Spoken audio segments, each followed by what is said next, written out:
జై శ్రీమన్నారాయణ. నేను మీ వాణి సత్యాన్ని శ్రీ విష్ణు పరివార్ ఛానల్ నుంచి మాట్లాడుతున్నానండి. Welcome to our channel. జై శ్రీమన్నారాయణ వనిత గారు. జై శ్రీమన్నారాయణ గురుగారు. అమ్మ, ఈరోజు మనం శతశ్లోకి రామాయణంలోని లాస్ట్ సెట్ 91 నుంచి చూద్దాము. ఇది లాస్ట్ ట్యూను.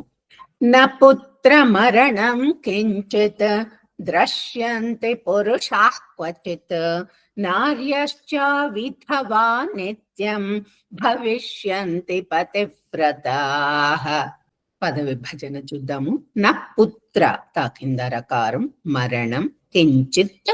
ఎక్కడ లాస్ట్ లో పదం ఎండింగ్ లో ఒత్తు వస్తే గనక క్లియర్ గా వినపడేటట్టు ప్రొనౌన్స్ చేయాల్సి వస్తుంది.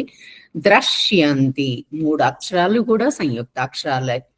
దా కింద రకారం, తా కింద యకారం, మళ్ళీ నా కింద తా ఉంది. పురుషాః క్వచిత్, విసర్గల తర్వాత కా వచ్చింది కాబట్టి పొల్లు హా వస్తుంది. కా కింద వకారం క్వచిత్. నార్యశ్చ విధవా, నార్యశ్చ రా కింద యకారం, శంకరులో షా కింద చ, 2 సంయుక్తాక్షరాలు. విధవ ధా మహాప్రాణం, నిత్యం తా కింద యకారం ఉంది.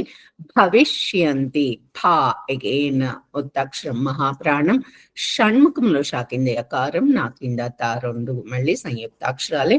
పతివ్రత వా కింద రకారం, లాస్ట్ లో విసర్గలు. ఎందుకు మనం స్పెసిఫిక్ గా చెప్పుకుంటున్నాము అంటే సంయుక్తాక్షరాలని అలా వచ్చినప్పుడు ఆ పైలట్ ని కొంచెం ఒత్తి కనుక మనం ప్రొనౌన్స్ చేస్తే ఆ శ్లోకానికి మనం చాలా ప్రాణం పోసినట్లు అవుతుంది అనమాట. ఆ వైబ్రేషన్స్ అనేది చాలా బాగా ఉంటుంది. చదివిన వారికి చుట్టూ ఉన్న అట్మాస్ఫియర్ లో కూడా మంచి వైబ్రేషన్స్ వస్తాయమ్మా. ఆఫ్లైన్ చూద్దాం. న పుత్ర మరణం కించిత్, న పుత్ర మరణం కించిత్, న పుత్ర మరణం కించిత్. ద్రశ్యంతి పురుషాః క్వచిత్, ద్రక్ష్యంతి పురుషాః క్వచిత్, ద్రక్ష్యంతి పురుషాః క్వచిత్. నార్యశ్చ విధవా నిత్యం, నార్యశ్చ విధవా నిత్యం, నార్యశ్చ విధవా నిత్యం. భవిష్యంతి పతివ్రతాః, భవిష్యంతి పతివ్రతాః, భవిష్యంతి పతివ్రతాః. లైన్ వైజ్ చూద్దాం. న పుత్ర మరణం కించిత్ ద్రశ్యంతి పురుషాః క్వచిత్, న పుత్ర మరణం కించిత్, ద్రక్ష్యంతి పురుషాః క్వచిత్. న పుత్ర మరణం కించిత్, ద్రక్ష్యంతి పురుషాః క్వచిత్. నార్యశ్చ విధవా నిత్యం భవిష్యంతి పతివ్రతాః, నార్యశ్చ విధవా నిత్యం భవిష్యంతి పతివ్రతాః, నార్యశ్చ విధవా నిత్యం భవిష్యంతి పతివ్రతాః. వెరీ గుడ్ అమ్మా. ఫుల్ శ్లోకం ఇద్దరం కలిపి. న పుత్ర మరణం కించిత్ ద్రశ్యంతి పురుషాః క్వచిత్, నార్యశ్చ విధవా నిత్యం భవిష్యంతి పతివ్రతాః. 92వ శ్లోకం. న చాగ్నిజం భయం కించిత్ నాప్సు మజ్జంతి జంతవః, న వాతజం భయం కించిత్ నాపి జ్వర కృతం తత్. వర్డ్స్ చూద్దాము. న చాగ్నిజం గా కింద నకారం, సంయుక్తాక్షరం, భయం భా మహాప్రాణం, కించిత్ నాప్సు పా కింద సా సంయుక్తాక్షరం, మజ్జంతి జా కింద జా ద్విద్వాక్షరం, నా కింద తా ఉంది. జంతవః అగైన్ నా కింద తా ఉంది. లాస్ట్ కు విసర్గలు. నవాతజం భయం భా అగైన్ మహాప్రాణం, కించిత్ ఎత్తులు బాగా వినిపించాలి. నాపి జ్వర జా కింద వకారం, కృతం తథా లాస్ట్ కి మహాప్రాణం పొట్టులో చుక్కుంది. ఆఫ్లైన్ చూద్దాం అమ్మ. న చాగ్నిజం భయం కించిత్, న చాగ్నిజం భయం కించిత్, న చాగ్నిజం భయం కించిత్.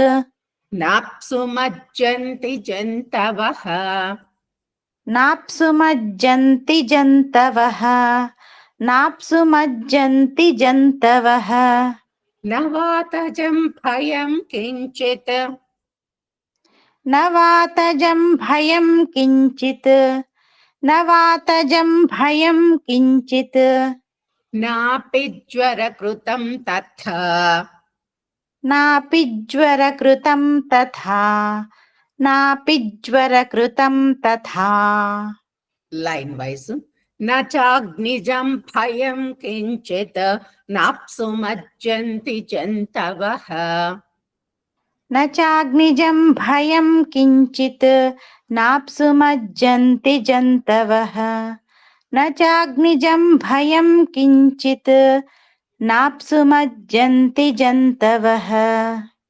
నవాతజం భయం కించిత్ నాపి జ్వరకృతం తథా నవాతజం భయం కించిత్ నాపి జ్వరకృతం తథా నవాతజం భయం కించిత్ నాపి జ్వరకృతం తథా పూర్తి శ్లోకం ఇద్దరం కలిపి నాగ్నిజం భయం కించిత్ నాప్సు మజ్జంతి జంతవః నవాతజం భయం కించిత్ నాపి జ్వరకృతం తథా 93వ శ్లోకం నాచాపేక్షుద్భయం తత్ర నతస్కర భయం తథ నగరాణి చ రాష్ట్రాణి ధనధాన్యయుతాని చ నచాపి క్షుద్భయం దా కింద భా సంయుక్తాక్షరం భావోక్తాక్షరం ఉంది తత్ర రెండో తా కింద రకారం నా తస్కర సా కింద కా సంయుక్తాక్షరం భయం ఎగైన్ భావోక్తాక్షరం తథా లాస్ట్ కి మహాప్రాణం పొట్లొచ్చుకుంది నగరాణి చ రాష్ట్రాణి షణ్ముఖంలో షా కింద ట రకారం మూడు అక్షరాలు ఉన్నాయి రాష్ట్రాణి ధనధాన్య రెండు ధాలు కూడా ఒత్తక్షరాలు నా కింద యకారం ఉంది ధనధాన్య యుతాని చ ఆఫ్లైన్ చూద్దాం నాపి క్షుద్భయం తత్ర నాపి క్షుద్భయం తత్ర నాపి క్షుద్భయం తత్ర నతస్కర భయం తథ నతస్కర భయం తథా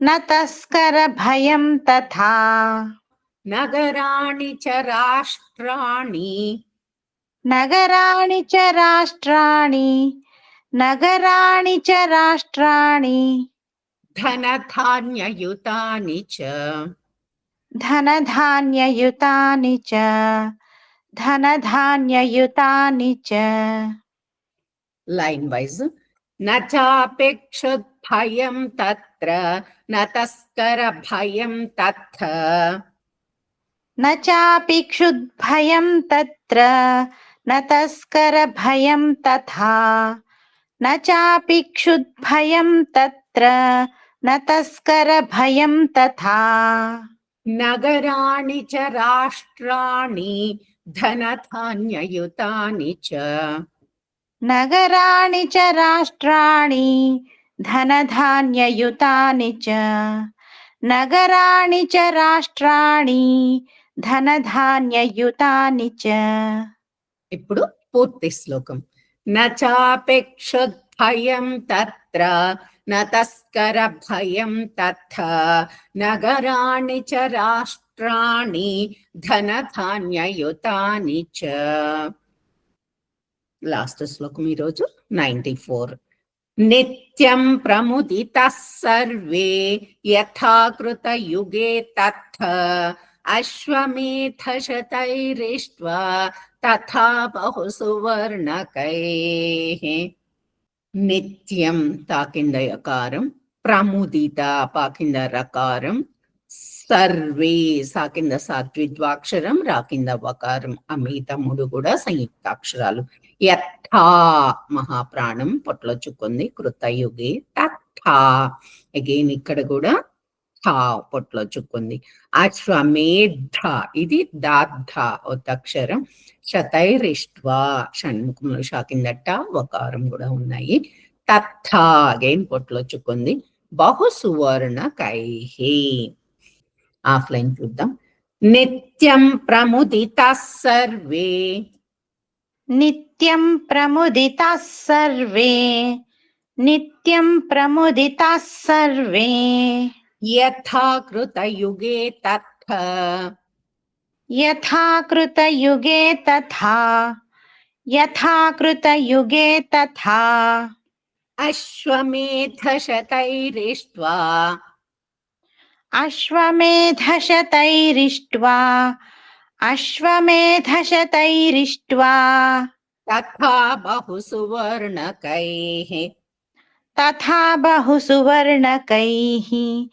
తథా బహు సువర్ణకైః. Line wise. నిత్యం ప్రముదితాః సర్వే యథా కృతయుగే తథా. నిత్యం ప్రముదితాः సర్వే యథా కృతయుగే తథా. నిత్యం ప్రముదితాः సర్వే యథా కృతయుగే తథా. అశ్వమేధ శతైరిష్ట్వా తథా బహు సువర్ణకైః. అశ్వమేధశతైరిష్ట్వా తథా బహు సువర్ణకైః. అశ్వమేధశతైరిష్ట్వా తథా బహు సువర్ణకైః. పూర్తి శ్లోకం ఇద్దరం కలిపి.